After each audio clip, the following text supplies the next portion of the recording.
Ladies, chika, alam mo ba na ang isa sa pinakamahinaong artista ngayon ay may kabutihang mas ramdam kaysa sa ingay ng kasikatan?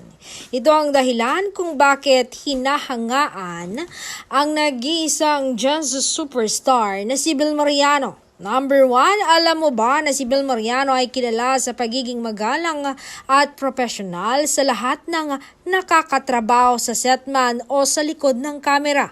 Pinipili ng dalaga na magpakita ng pagrespeto at pasasalamat sa isang simpleng asal na may malaking epekto sa paligid.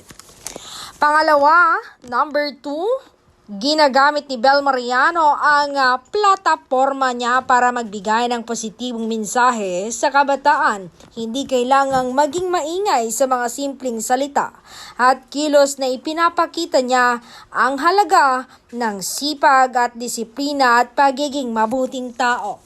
Number 3, sa kabila ng maagang tagumpay, nananatili siyang mapagpakumbaba at grounded at pinapahalagahan ng dalaga ang pamilya at ang mga taong tumulong sa kanya at ang responsibilidad na kaakibat.